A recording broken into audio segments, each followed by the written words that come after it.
Senator, I also want to talk about another story, and it may be one of the most pathetic, vile attacks that we have seen from the Harris campaign so far.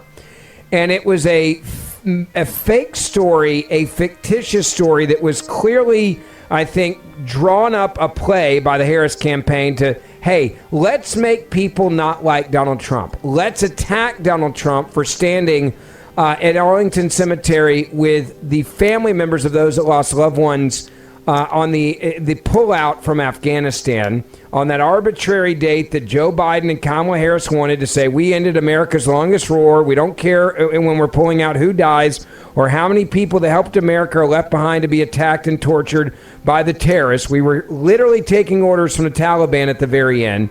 And Afghanistan Gold Star family members have come forward united in an incredible way. And I think it's sad that they had to come forward. They just wanted to honor their loved ones that gave the ultimate sacrifice for their country. They asked Donald Trump to come and be with them. The Harris campaign accused Donald Trump in a direct tweet that Kamala Harris put out of using this as basically a publicity stunt. And these Gold Star families came forward and said, no, that's not true. We're not going to let you do this to Donald Trump. We're not going to allow the media to do this and drag him through the mud. He was our guest. We asked him to come. This was not a publicity stunt. And not only that, they said he knows our family members' names. That's more than we can say for you, Kamala, who've not talked to us, don't know our kids' names, and have not reached out. Well, I have to say this whole thing has been utterly disgraceful, how Kamala Harris and her campaign has handled it. It started with Donald Trump went to Arlington Memorial Cemetery to honor the 13 servicemen and women who were murdered in Afghanistan. He went and laid a wreath at their tombs to honor their death. And he did so at the invitation of the Gold Star families who wanted him there. They also invited Kamala Harris. Kamala Harris declined to come. Kamala Harris was in D.C. She was at her residence. She was just a few miles away, but she was not willing to come to Arlington Cemetery to acknowledge their deaths. And to be clear, that's consistent with the pattern of Kamala Harris and Joe Biden of ignoring these 13 fallen servicemen and women. In fact, Joe Biden claimed that no servicemen and women had fallen under his presidency, which is just a brazen lie.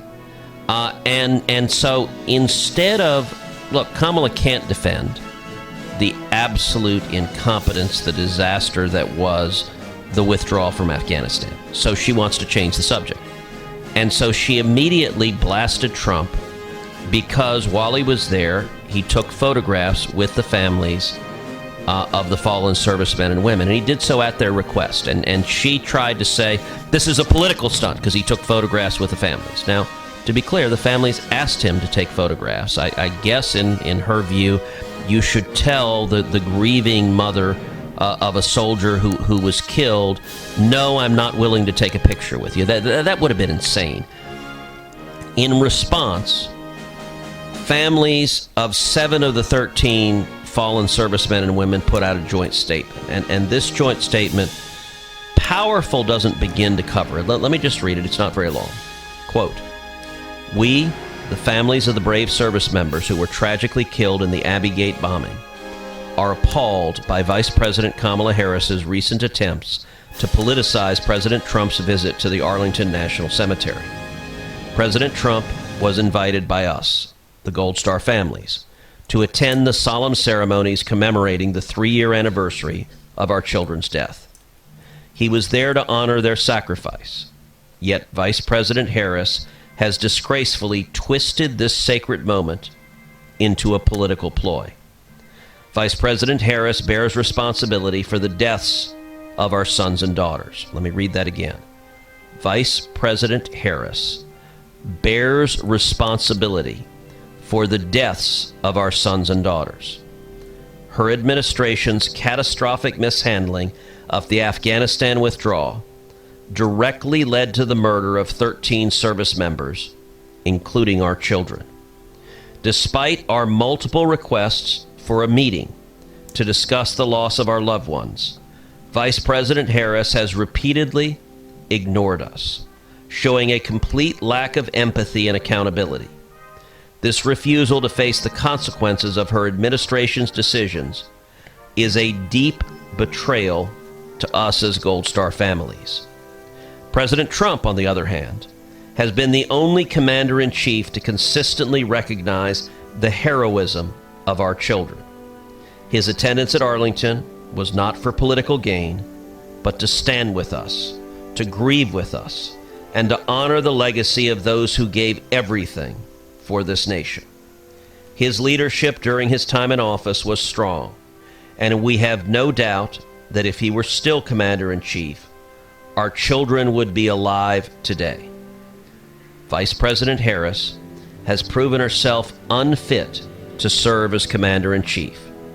Her actions, both in the failure of the Afghanistan withdrawal and in her disgraceful politicization of this anniversary, have shown that she lacks the judgment, compassion, and leadership required for the position. We will continue to hold her accountable for the role she played in the deaths of our children, and we will not stand by as she disrespects their memory. America deserves better. Our children deserved better. You see these families come together, and this is not a fight they asked for. This was not publicity they asked for. This was not a moment they asked for. These Gold Star families have also now come out saying that Kamala's attack on Trump made us a target for a lot of hate. They weren't wanting this hate. And all because when you're the vice president, your words have power. And when you have Vice President Harris, who's the leading candidate, right, for the Democratic Party, that, by the way, no one's ever voted for, but she's the nominee, attacking Trump, accusing him of playing politics by going to a cemetery to honor the 13 fallen service members who lost their lives. As a result, as you just read there, Biden's administration's disastrous withdrawal from Afghanistan. But they say, yes, this has made us a target of a lot of hate. Because now people are hating them for defending Trump, saying, oh, well, they're just Trump supporters, the heck with them, and attacking them on social media, all because they were trying to honor the memory of their sons and daughters, their husbands and their wives, their family members that were killed. And Vice President Harris, I think it's important to read part of what she put out on X, which started all of this. And clearly, this is my opinion. I want to know what you think about this, Senator. I think this was written by a campaign staff who said, let's start this thing. And she said, quote, as vice president, I've had the privilege of visiting Arlington National Cemetery several times. It is a solemn place, a place where we come together to honor American heroes who have made the ultimate sacrifice in service of this nation. It is not a place for politics. And yet, as we reported this week, Donald Trump's team chose to film a video there, resulting in an altercation with cemetery staff. That apparently never happened. Let me be clear, she writes, the former president disrespected sacred ground, all for the sake of a political stunt. So a woman who says this is not supposed to be about politics literally makes it a political stunt on her behalf to try to make people hate Donald Trump, which then in turn brought in these families. And now they're hating on them as well. Look, this was just a cynical attempt from the Kamala Harris campaign to shift the attention to one of the most egregious and catastrophic foreign policy failures of Joe Biden and her leadership. And this is a failure that led directly to the deaths of 13 servicemen and women. And let me make clear, that joint statement that I read a minute ago, it didn't just come from one or two family members. It came from Misty Fiocco, who is the sister of Sergeant Nicole L.G. It came from Cheryl Jules, who is the aunt of Sergeant Nicole L.G. It came from Christy Shamblin, who is the mother-in-law of Sergeant Nicole L.G. It came from Mark Schmitz, who is the father of Lance Corporal Jared M. Schmitz. It came from Jacqueline Schmitz, who is the stepmother of Lance Corporal Jared M. Schmitz. It came from Herman Lopez, who is the father of Corporal Hunter Lopez. It came from Jim McCullum, who is the father of Lance Corporal Riley J. McCullum. It came from Steve Nikui, who is the father of Lance Corporal Kareem M. Nikui. It came from Coral Doolittle, who is the mother of Corporal Humberto A. Sanchez. It came from Darren Hoover, who is the father of Staff Sergeant Darren T. Hoover. And it came from Kelly Barnett, who is the mother of Staff Sergeant Darren T. Hoover. Now, you want to talk about people who have moral gravity. They've given the ultimate sacrifice of their own children who died. And yet, you know what they also have said? So Christy Shamblin, who was one of the people who signed it, she is the mother-in-law of Sergeant Nicole L.G. She has said that Kamala Harris's behavior shows that she believes, quote, service members are disposable. And it is striking. Here's what she said. She said, quote, I think it shows that she believes our service members are disposable. And that's exactly the feeling that we've got from the White House, is that our heroes, our children, my daughter-in-law, was disposable and replaceable and not important. And I can't live with that. It's not acceptable. Our service members are the most important people in our society. And Nikui, another one of the Gold Star family members, said not hearing from Harris is, quote, just typical from this whole administration. You know, they want to sweep this under the rug, never talk about it again, never honest. For them to honor and recognize the sacrifice of our children would force them to recognize that there was a mistake, and so they won't bring it up, you know.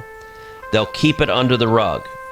And I'm pretty much used to it, but I'm gonna fight it, you know. I'm gonna call that out every step of the way.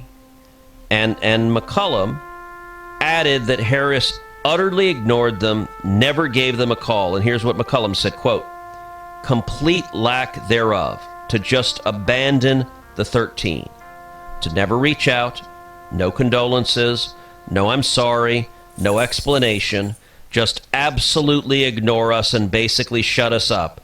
She's lacking character. She has no respect. Wow.